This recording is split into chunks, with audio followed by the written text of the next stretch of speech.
Good evening. Good evening. Okay, சொல்லுங்களேன். So என்ன வேணும் கிருஷிக்கிட்ட அப்படின்னு சொல்லி கிளாஸ்ல போட்டீங்க? மெயினாக அவங்ககிட்ட வந்து ரொம்ப லேசியாக இருப்பான்.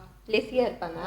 ஓகே அந்த ஒரு ஓகே சேஞ்சுக்காக தான் ஓகே. லேசினஸ் வேற என்ன எதிர்பார்த்தீங்க? சேஞ்சஸ் எதிர்பார்த்து அப்படின்னா அகாடமிக்கலா அஃப்கோர்ஸ் அஸ்வின் தான் கொஞ்சம் நிறையவே பிரச்சனை. செல்லம்.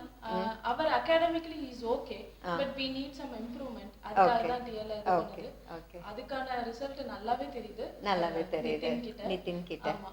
ஸோ அகாடமிக் சைடு ரிசல்ட் மட்டும் தான் எதிர்பார்த்தீங்களா இல்லை வேற ஏதாவது எதிர்பார்த்தீங்க? நான் வந்து ஞாபக சக்திக்காகவே ஞாபக அடிக்கடி சக்தி. மறந்துடுறது.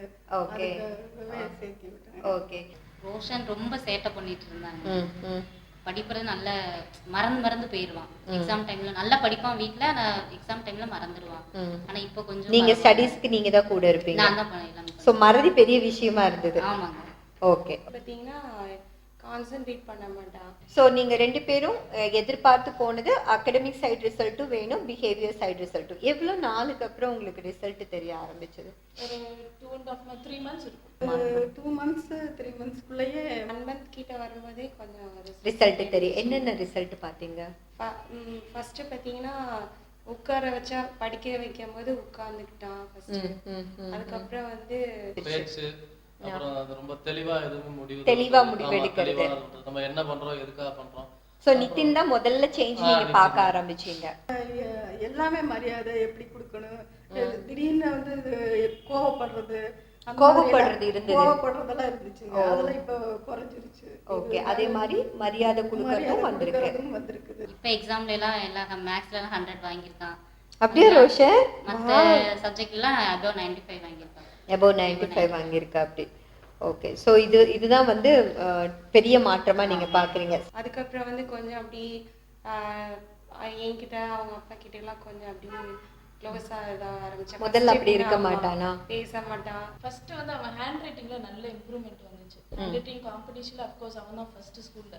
Okay, very good. ஓகே, நல்ல இம்ப்ரூவ்மெண்ட். ஹேண்ட் ரைட்டிங்ல எல்லா டீச்சர்ஸுமே இப்போ வரைக்குமே இல்ல நல்ல இந்த அளவுக்கு இருக்காது, பட் நல்லா ஸோ இது வந்து ரொம்ப பெர்ஃபெக்ட்டா இருக்கு இப்ப. ரொம்ப பெர்ஃபெக்ட்.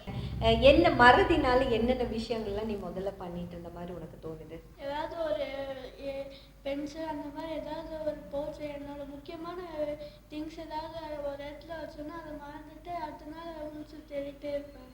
கிளாஸ்ல மிஸ் கிட்ட அதனால திட்டு வாங்கியிருக்கியா? எந்தெந்த விஷயத்துக்கெல்லாம் ஸ்கூல்ல திட்டு வாங்குவேன் இந்த மறதினால? ஹோம்ஒர்க் நோட் வந்து செஞ்சு முடிச்சிடுவேன், ஆனால் அது எங்கேயோ ஒரு இடத்துல வச்சுட்டு அடுத்த நாள் தேடி பார்த்தா இருக்காது. அதோடய ஸ்கூலுக்கு ஏட்டாச்சுன்னு ஸ்கூலுக்கு போய் மேம் திட்டுவாங்க. இப்போ உனக்கு எப்படி இருக்கு? இப்போ ரொம்ப பெட்டர். ரொம்ப பெட்டரா இருக்கு.